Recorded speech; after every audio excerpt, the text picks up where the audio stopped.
안녕하세요. 김상순입니다. 차이나 재해뉴스 320번째는요. 민간 기업으로 포장된 중공의 우주항공기업의 미국 따라하기 30초 만에 대망신이 있는데요. 세 가지 이 기업에 대한 배경을 살펴보겠습니다. 세 가지 의혹편인데요.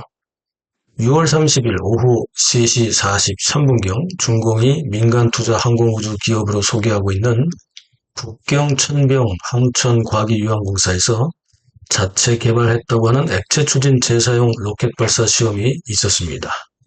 로켓의 1단 엔진 9개 병렬 동력 시스템 실험을 한 건데요. 결과는 하남성 공이시 종합시험센터에서 발사된 이후 30초 만에 공중에서 폭발하여 지상으로 추락하고 말았습니다.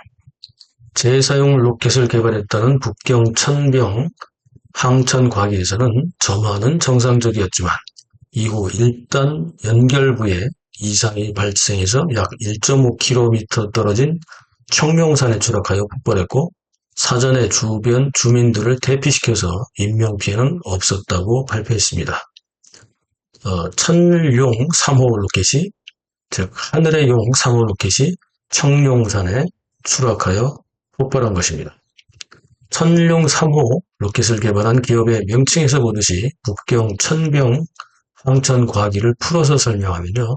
즉 북경에 설립한 천병, 즉 하늘의 병사 천병, 항천과기, 이거는 항공우주과학기술의 의미인데요. 결국 항공우주병사를 양성하기 위해서 설립된 기업이라는 의미입니다. 그런데 이 기업은 민간 투자를 받은 것처럼 포장되었고 그래서 민간 기업이라고 대내외에 중공이 소개하고 있습니다. 거짓말이죠.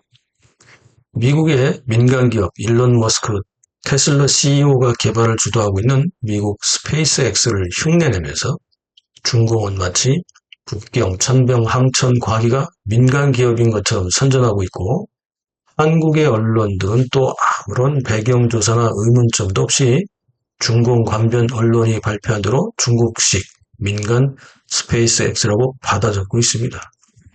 자, 오늘 제가 천병 항천 과기의 천룡 3호 폭발 사건을 방송 주제로 삼은 이유는 이 기업의 뒤에는 중국 공산당 소속인 인민해방군이 뒤에 숨어 있고요. 모든 것을 뒤에서 조정하고 있다는 점을 시청자 여러분들께 알리려는 것입니다. 또한 2018년부터 시작된 미중 패권 전쟁이 이미 미래의 우주개발 분야에서의 주도권 전쟁으로 확장되면서 시작되었고 우리도 이에 대한 경각심을 가지고 참여해야 한다는 점을 강조하기 위함입니다.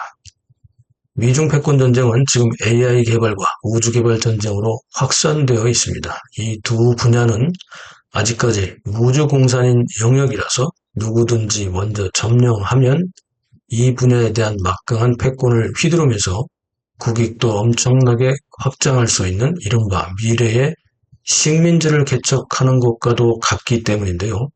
물론 우리가 조금 늦기는 했습니다만 우리도 경쟁에 반드시 참여해야 합니다. 상대적으로 미국이나 중국보다 관련 기술력이나 전문 연구원이나 투자 비용 등등에서 워낙 차이가 나기 때문에 우리가 선두가 될 수는 없다 하더라도 최소한 캐스팅 보트를 줄 수 있는 일정 정도의 영역 확보는 해두어야 합니다. 중국의 우주 굵기는 최근에 더욱 속도를 내고 있습니다.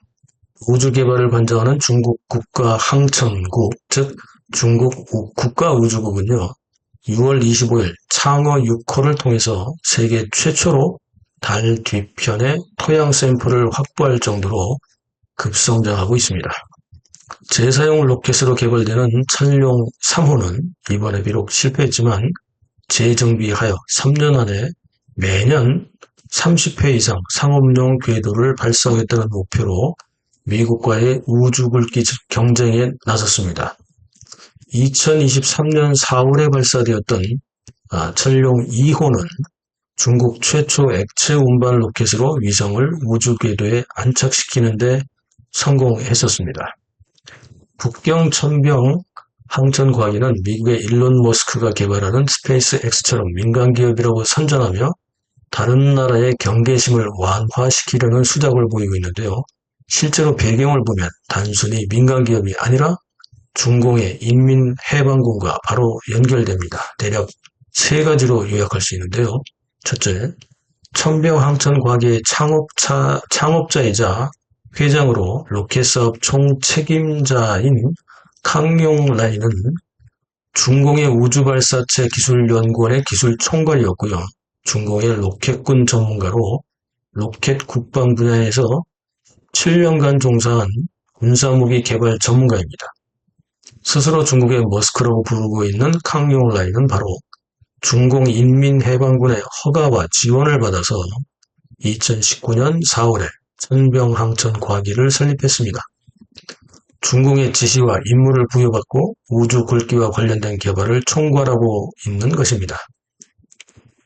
둘째, 천병항천과기는 지방정부의 지원도 받았는데요. 천병항천은 올해 4월 22일 40억 위안 약 7,400억 원을 투자해서 강소송 장강시에 로켓 생산 스마트 제조 기지를 설립했는데요. 소주시의 부서기 겸 시장인 우칭원, 그리고 중국 과학원 원사이자 스마트 소재와 복합 소재 역할 분야 전문가인 렁진송 원사 등이 참석했는데 이외에도 강소성의 특별 지원을 받은 것으로 알려지고 있습니다. 셋째, 가장 결정적인 점으로 천병항천과기의 인력 구성입니다. 이 회사 회장인 캉용라이는 물론이고요. 핵심 연구진과 기술진 약 120여 명은 모두 중공의 국영기업인 중국항천과기그룹, 중국항천과학공업그룹 등의 중국의 국가급 우주개발 관련 그룹에서 국영기업이죠. 평균 13년 이상 평균 연령 37.5세로 구성된 전문 인력들로 구성된 팀이라는 겁니다. 이들 120여 명의 핵심 인력들은 모두 최근 10여 년간 10여 개의 액체 추진 로켓 개발에 종사했고요. 100회 이상의 발사 시험에 참여한 경력을 가진 베테랑 중의 베테랑들로 구성되었다는 것입니다. 이렇게 유능하고 중요한 인력들이 일개 민간기업의 마음대로 공산당의 허가 없이 개인 이력 카드인 당한을 옮기면서까지 이직을 할 수 있을까요? 이는 잘 아시다시피 공산당의 허가 없이는 불가능한 일입니다. 물론 미국과 유럽의 항공 우주 개발 분야는 2000년부터 2021년까지 통계로 보더라도 군용이 약 51.2%, 민용이 약 48.8% 정도의 비율을 차지하고 있긴 합니다만, 그러나 중국의 경우에는 중공이 통제하는 인민해방군, 즉 군부에서 직접 관장하고 개발하면서 모든 관련 인력들 역시 국영기업 소속의 군부 관련 인사들인 것입니다. 중국이 민간기업에 투자를 받아서 민간기업이라고 포장하고 있는데 사실상 투자자로 소개되고 있는 주샤오청 역시 반도체, 생명과학, 우주항공, 신재생에너지와 신소재 등과 관련된 대형 국영기업에서 잔뼈가 굵은 베테랑이고요. 외자기업의 파견 경력까지 갖추었지만 엄밀히 보면 중공이 통제하는 국영기업 소속의 고위 관료로 보아야 합니다. 현재 미중 간 우주 관련 기술은요, 중국에서도 스스로 최소 20년 이상의 차이가 있다고 인정하고 있긴 합니다. 그리고 발사체 등의 일부 영역은 50년의 차이가 있다고 할 정도이긴 하지만 중공이 뒤에서 밀고 막대한 인력 자원과 투자비를 비밀리에 투자하면서 동시에 수단과 방법을 가리지 않고 선진국의 기술을 훔치면서 속도전을 벌이고 있기 때문에 다른 분야에서처럼 기술 격차는 신속하게 상쇄될 것으로 보입니다. 정리하자면 오늘 방송의 핵심은 두 가지입니다. 첫째는 우리도 미래의 기술 패권 전쟁터이자 새로운 식민지 전쟁이 될 우주 개발과 관련된 기술 연구와 투자에 박차를 가해야 한다는 점입니다. 둘째는 중공의 우주 개발은요, 민간 기업이 하는 것이 아니라 세계 패권과 우주 패권까지 노리고 있는 중공과 중공 산하의 군부가 진행하는 것입니다. 따라서 항상 경계심을 가지고 국방안보 분야에서의 위험까지도 살펴보고 대비해야 한다는 점입니다. 한국의 언론들은 제발 수준 낮은 보도에서 벗어나서 특히 중공이나 중국과 관련된 자료나 정보를 분석할 때는 신중을 기하기 바랍니다.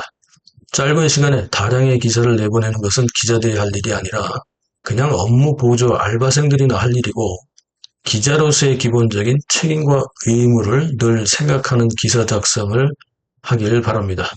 시청자 여러분, 차이나 제이뉴스 시청해 주셔서 감사합니다.